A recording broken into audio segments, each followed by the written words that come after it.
Hi guys, and welcome back to Anton United's YouTube channel. Today we're going to do a quick run through and review of the really awful game that just happened against Newcastle. If none of you have been watching or been on Twitter or Facebook or any of your apps, you'll have seen that we were beaten comfortably 3-0.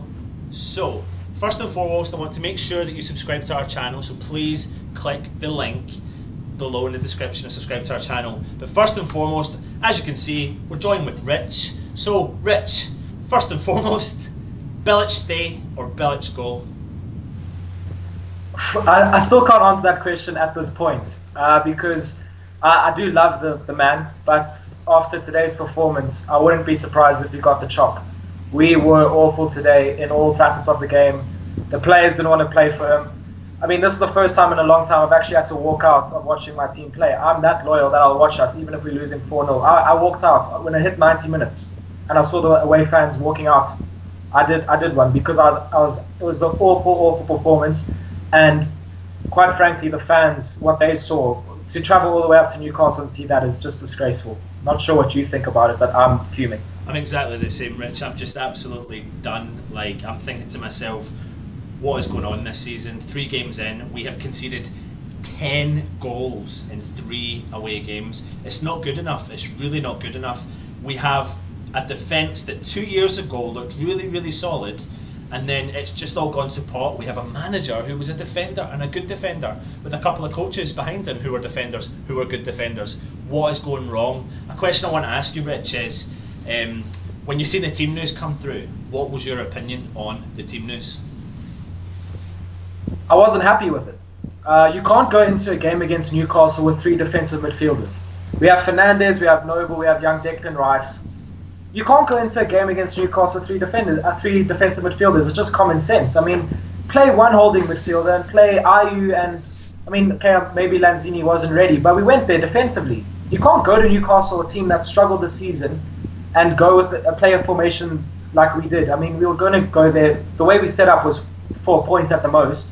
And then now we've tried to bring on Lanzini and Kouyaté. By then, the damage had been done. So yeah, that was a shocking formation from Bilic. I don't know what you think, Ant. I think he got it really wrong.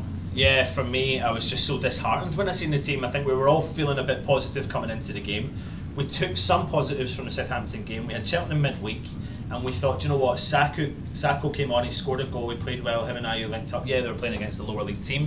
And then we've heard all this news about Lanzini, Kouyaté, and all the players coming back and are ready for fitness.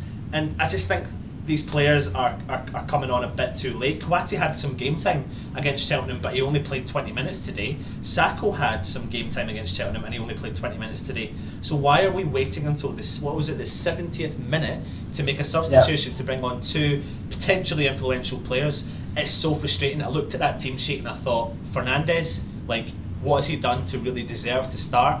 Do you know what? Yeah, you have to bring players in nice and calm at the beginning, but what has he done to deserve to start? What did he do today? Someone please tell me what he did today. I took some notes during the game and I marked it down, and in actual fact, I think the first time he touched the ball was in like the where is it here? The 65th minute was when he actually did something that was reasonably positive. Like, that's not good enough. I'm sorry, not in this day and age. We're in the Premier League. We need these top players.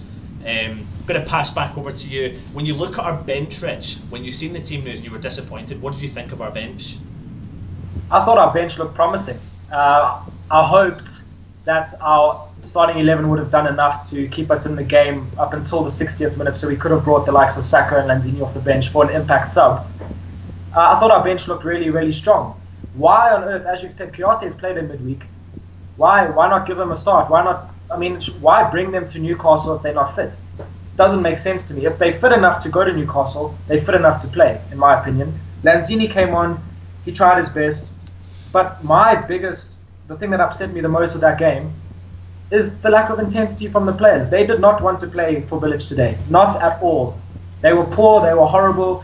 Every time we got the ball, we pass it back. The amount of times, like you've taken notes of your stats, I took a couple of notes of the amount of times you pass the ball back to Joe Hart. Yeah. I mean, what are we doing there? I'm lost for words. I'm absolutely gutted. You have no idea.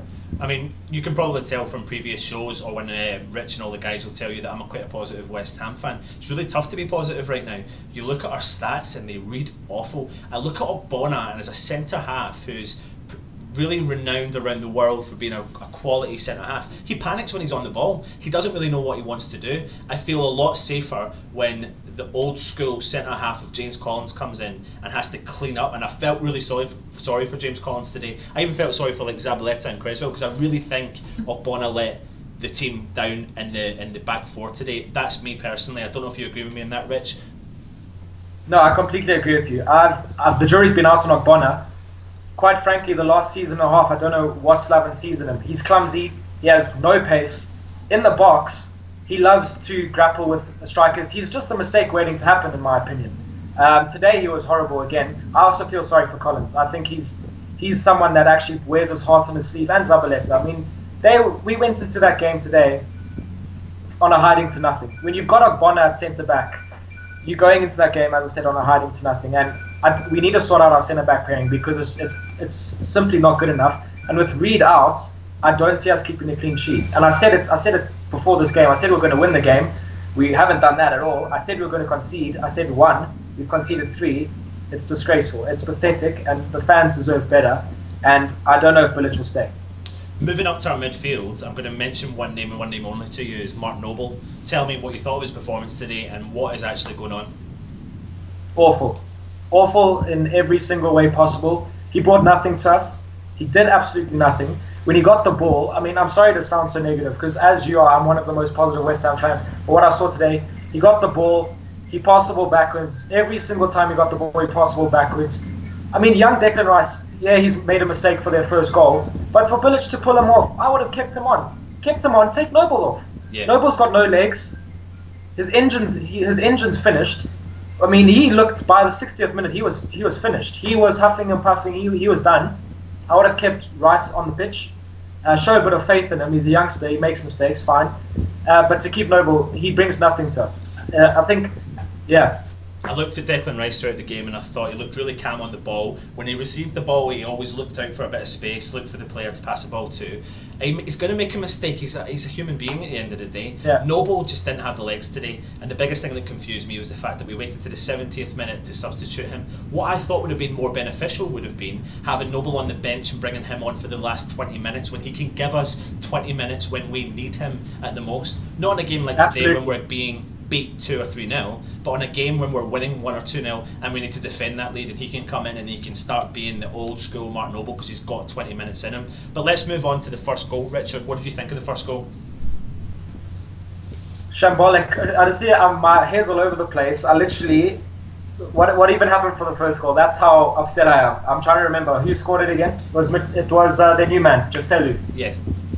Oh, yeah, okay, so yeah, obviously it's Declan Rice's mistake. Sorry, that's just how upset I am right now. So, Declan Rice, first of all, Ogbonna's put him in one of the most uncomfortable positions by playing that past him. Why he's done that, I don't know. Declan Rice has got the ball with 3 Newcastle players. As he looks up, there's 3 Newcastle players on him. He's tried his best to get out of it. Yes, he's made a mistake. He could have probably hit a long diagonal or tried to play another pass. He's made a mistake. But to bring him off like that, I think is just...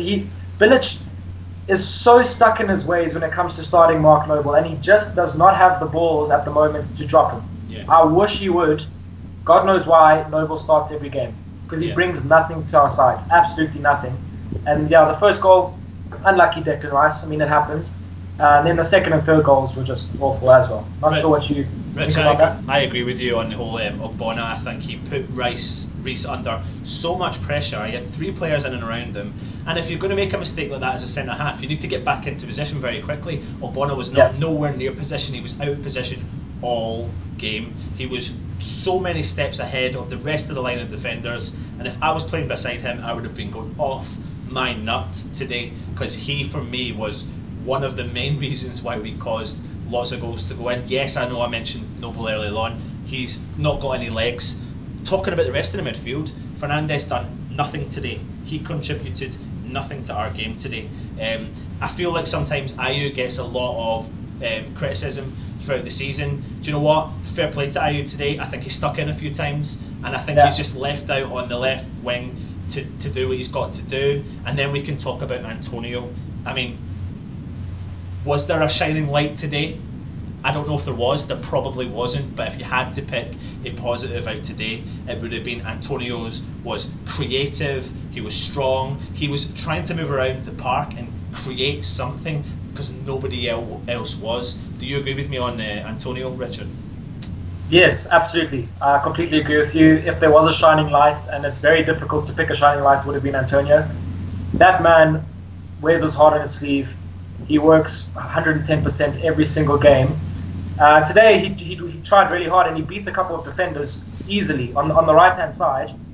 The one chance I think he sent the Lascelles, he absolutely went past him like he wasn't even there. I mean, he's got some really good skills in his locker, Antonio. People don't give him enough credit for what he can do with the ball at his feet. So I completely agree with you. Chicharito was completely isolated. I mean, what him and Hart must be thinking at this point in time. And even Zabaleta, like, I'm just looking around. Even Zabaleta. Yeah, I'm looking around this team and I'm thinking, what are they thinking with the tactical decisions that are being made? And just, I really don't know. I'm so, like you said earlier on, Rich, I'm lost for words, even though I do talk a lot. So yeah, I don't even know if I want to talk about the second and third goals because it's so frustrating. For me, I personally blame the defence again.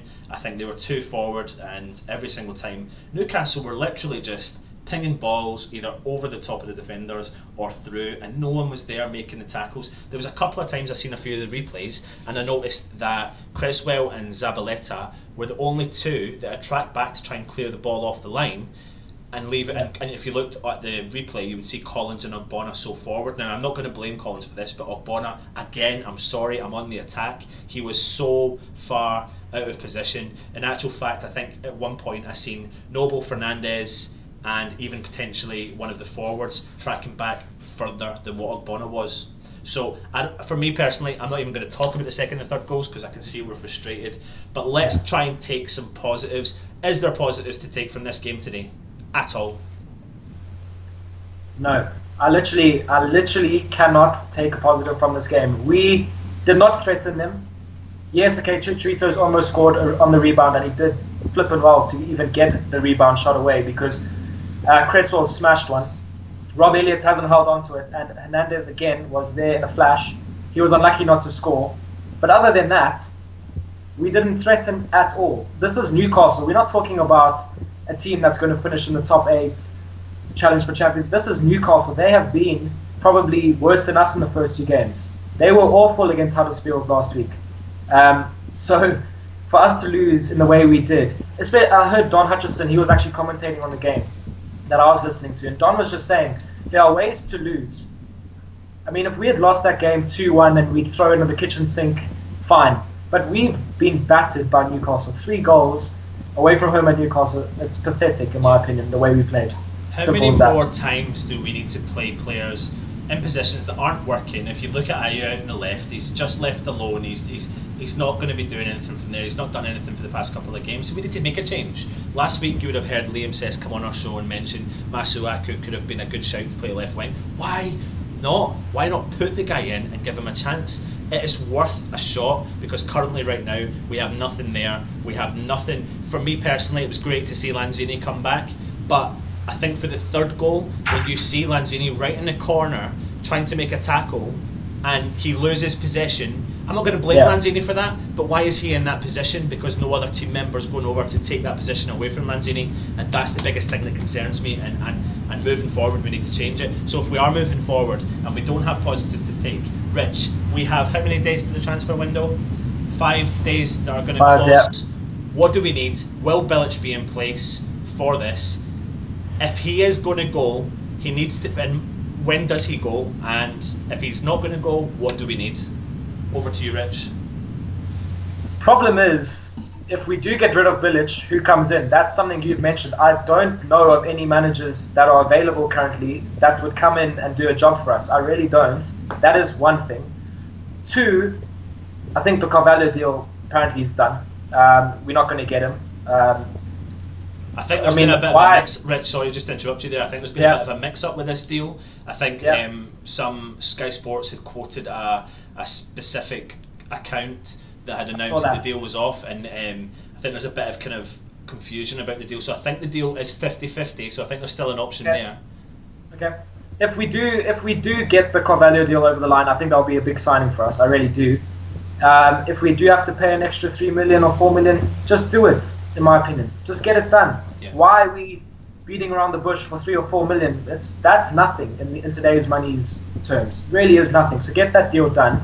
My biggest problem is there's a lot of time to do any business, and the way we're playing, we need players.